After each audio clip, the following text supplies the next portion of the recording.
Wow, look at this temple. Yeah, let's go inside. Look at the big door. It's so cool. ಇನ್ನೂ ಬರ್ಲಿಲ್ವಲ್ಲ Shashi, late ಆಯ್ತಲ್ಲ, ಇನ್ನೂ ಬರಲೇ ಇಲ್ಲ. ಎಷ್ಟಂತ ಕಾಯ್ಲಿ ನಾನು. ಹಾಂ, ಅಯ್ಯೋ ಎಷ್ಟೊತ್ತಾಯ್ತಪ್ಪ. ಯಾರಾದರೂ ನೋಡಿದ್ರೆ ಹೆಂಗಪ್ಪ, ಈ ಮಠಕ್ಕೆ ಬೇರೆ ಬಂದ್ಬಿಟ್ಟಿದ್ದೀನಿ. ಹಾಂ, ಅಯ್ಯೋ ಸಾಯಂಕಾಲ 5 ಗಂಟೆ ಆಯಿತು, ಇನ್ನೂ ಬರಲಿಲ್ಲ. ನಾ ಹೇಳಿರೋದು 4 ಗಂಟೆಗೆ, ಈಗ ನೋಡಿದ್ರೆ 5 ಗಂಟೆ ಆಗೋಯ್ತು. ಎಲ್ಲರೂ ಮಠಕ್ಕೆ ಬರ್ತಾ ಇದ್ದಾರೆ, ಇನ್ನೂ ಇವಳು ಬರ್ತಾ ಇಲ್ಲ. ಎಲ್ಲಿ ಹೋದ್ಲು ಏನೋ. ಅಯ್ಯೋ ಕೇಶವ್ ಕಾಯ್ತಾ ಇದ್ದಾನೆ. ನಾ ಲೇಟಾಗಿ ಬಂದಿರೋದು ನೋಡಿದ್ರೆ ಶಿಟ್ಟಾಗಿದ್ದಾನೆ ಅಂತ ಅನ್ಸುತ್ತೆ. ಎಲ್ಲಿ ಹೋದ್ಲಪ್ಪ ಇವಳು? ಟೈಮ್ ಆಯ್ತು, ನಾನಂತೂ ಮನೆಗೆ ಹೋಗ್ಬಿಡ್ತೇನೆ, ಇನ್ನು ಕಾಯೋದಿಲ್ಲ ಇವಳನ್ನ. ಬೌ ಅಪ್ಪ, ಯಾರಪ್ಪ ಬಂದ್ರು? ಎದೆ ಒಡೆದು ಹೋಗ್ಬಿಟ್ಟಿತ್ತು. ಯಾಕೆ ಯಾಕೆ ಶಶಿ ಇಷ್ಟು ಲೇಟಾಗಿ ಬಂದೆ? ಅದು ಬೇರೆ ಹೆದರ್ಸ್ತೀಯ ನನಗೆ? ಹಾಂ, ಹೆದರೇ ಬಿಟ್ಟೆ ನೋಡಿ ನಾನು. ಐರಿ ಕೇಶವ್ ಅವರೇ, ಹಿಂಗೆ ಎದುರ್ಕೊಂಡ್ರೆ ಹೆಂಗ್ರೀಪ? ನಾಳೆ ನಮ್ಮ ಅಪ್ಪನ ಕಡೆ ನೀವು ಹೆಣ್ಕಾಗಿ ಬರ್ತೀರಿಲ್ಲ, ಮತ್ತೆ ಹಿಂಗೆ ಎದುರ್ಕೊಂಡಿರ್ತೀರನ? ಏನು ಕೇಳ್ತೀರ ನೀಲ್ಲ? ಅಯ್ಯೋ ಶಶಿ, ನಂಗೆ ನಾಚಿಕೆ ಆಗತ್ತಪ್ಪ. ಹೆಂಗಪ್ಪ ಕೇಳಿ ನಿಮ್ಮ ಅಪ್ಪನ ಕಡೆ. ಹಾಂ, ಅವಾಗಂಕ ಇನ್ನೂ ಭಯ ಆಗ್ಬಿಟ್ಟಿರುತ್ತೆ ನನಗೆ. ನನ್ನ ಹೃದಯ ಬಾಯಿಗೆ ಬಂದ್ಬಿಟ್ಟಿರ್ತೈತಿ ನೋಡು.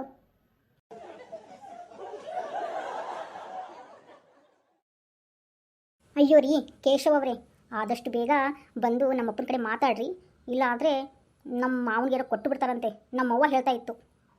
ಹಾಂ, ನಿಮ್ಮವ್ವ ಹಂಗೆ ಅನ್ನಕತ್ತಿಲ್ಲ? ಮತ್ತು ಹೆಂಗೆ ಮಾಡೋದು? ಮತ್ತು ಬರಲ್ಲ ನಿಮ್ಮ ಅಪ್ಪಗೆ ಕೇಳಾಕ? ಹ್ಞೂ ರೀ ಕೇಶವರ, ಸ್ವಲ್ಪ ಬೇಗ ಬಂದುಬಿಡ್ರಿ. ನಿಮ್ಮ ತಾಯಿನ ನಿಮ್ಮ ಅಪ್ಪನ ಕರ್ಕೊಂಡು ಬರ್ತಿರಲ್ಲ, ನಾಳೆ ಬಂದುಬಿಡ್ರಲ್ಲ, ಕೇಳುವಂತ್ರಿ ನಮ್ಮ ಅಪ್ಪನ ಕಡೆ ಹುಡುಗಿ ಕೊಡ್ರಿ ಅಂತ. ಅಯ್ಯೋ ನಾಳೆನಾ? ಇನ್ನು ನಮ್ಮ ಅವ್ಗೆ ಹೇಳೇ ಇಲ್ಲ ಕಣೆ ನಾನು ನೀನು ಪ್ರೀತಿ ಮಾಡೋದನ್ನ. ಅಯ್ಯೋ ಕೇಶವ ಅವರೇ, ಸ್ವಲ್ಪ ಬೇಗ ಹೇಳ್ಬಿಡಿ ನಿಮ್ಮ ತಾಯಿಗೆ, ಇಲ್ಲ ಅಂತಂದರೆ ನಮ್ಮಪ್ಪ ಬೇರೆದವ್ರಿಗೆ ಕೊಟ್ಬಿಟ್ಟು ಮದುವೆ ಮಾಡಿಬಿಡ್ತಾರೆ ಅಷ್ಟೇನೆ. ಬೇರೆದವ ಅನ್ನಕ್ಕೇನು, ನಮ್ಮ ಮಾವನೇ ಇದ್ದಾನೆ, ಅವ್ರಿಗೆ ಕೊಡೋದು ನನ್ನ. ಹಾಗೆ ಮಾಡ್ತಾರಂತ ನಿಮ್ಮಪ್ಪ? ಹಾಗಾದರೆ ನಾನು ಮೊದಲು ನಮ್ಮಪ್ಪನ ಕಡೆನೇ ಮಾತಾಡ್ಬಿಡ್ತೀನಿ. ಮೊದಲು ನಮ್ಮಪ್ಪನ ನೈಸ್ ಮಾಡಿಬಿಡ್ತೇನೆ, ಆಮೇಲೆ ಅವು ಗೊತ್ತಾಗಲಿ. ಈ ವಿಷಯನ ಆದಷ್ಟು ಬೇಗ ಹೇಳ್ತೀನಿ. ಕೇಶವ್ ಪ್ಲೀಸ್, ಬೇಗ ನಿಮ್ಮಮ್ಮ ನಿಮ್ಮಪ್ಪನ ಕಡೆ ಈ ವಿಷಯ ಮಾತಾಡಿ. ಇಲ್ಲ ಅಂದರೆ ನೀವೇನಾದರೂ ನಾನು ಬಿಟ್ಟು ಹೋದರೆ ನಾನು ಆತ್ಮಹತ್ಯೆ ಮಾಡ್ಕೊಂಡ್ಬಿಡ್ತೀನಿ ಅಷ್ಟೇ. ಅಯ್ಯೋ ಬೇಡ ಕಣೆ, ಹಾಗೆಲ್ಲ ಮಾಡಬೇಡ. ನಾ ಇರುವವರೆಗೂ ನೀ ಆ ಥರ ಏನು ಮಾತಾಡೋಕ್ಕೆ ಹೋಗಬೇಡ, ಸರಿನಾ? ನಾವಿಬ್ಬರು ಮದುವೆ ಆಗೋಣ. ಯಾರು ಹೋಗ್ತಾರೋ ಇಲ್ಲೋ ಗೊತ್ತಿಲ್ಲ, ನಾನು ನಿನ್ನ ಕೈ ಬಿಡಲ್ಲ ಕಣೆ ಶಶಿ, ನನ್ನ ನಂಬು. ಅಯ್ಯೋ ಕೇಶವ ಅವರೇ, ಈ ಕೈಲಾಸ ಮಂಟಪದ ಮುಂದೆ ಹೇಳ್ತಾ ಇದ್ದೀನಿ, ನೀವೇನಾದರೂ ನನ್ನ ಕೈ ಬಿಟ್ಟರೆ ನಾ ಮಾತ್ರ ಜೀವಂತವಾಗಿ ಇರೋದಿಲ್ಲ. ನನಗೆ ಜೀವಂತವಾಗಿ ಇರುವಂಗೆ ಮಾಡ್ತಿರೋ ಏನು ಸಾಯಬೇಕೋ ನೀವೇ ಯೋಚನೆ ಮಾಡಿ. ಅಯ್ಯೋ ಶಶಿ, ನಾನು ಅಷ್ಟೇ ಕಣೆ, ನಾನು ಇಲ್ಲಿ ಕೈಲಾಸ ಮಂಟಪ ಮುಂದೆನೇ ನಿಂತ್ಕೊಂಡು ಹೇಳ್ತಾ ಇದ್ದೀನಿ ಕೇಳು. ಆ ಸಿದ್ಧಾರೂಢ ಅಜ್ಜರ ಮೇಲೆ ಆಣೆ ಮಾಡಿ ಹೇಳ್ತೀನಿ, ನಾ ನಿನ್ನ ಕೈ ಬಿಡಲ್ಲ ಕಣೆ, ಕೈ ಬಿಡೋದಿಲ್ಲ. ನಾನು ಅಪ್ಪ ಅಮ್ಮನಿಗೆ ಒಪ್ಪಿಸ್ಬಿಟ್ಟು ನಾಳೆನೇ ಕರ್ಕೊಂಡ್ಬರ್ತೀನಿ, ಸರಿನಾ?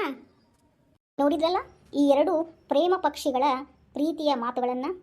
ಇವರು ಮುಂದಿನ ಜೀವನ ಹೇಗಿರುತ್ತೆ ಮುಂದಿನ ಎಪಿಸೋಡಲ್ಲಿ ಖಂಡಿತವಾಗಿ ನೋಡಿ.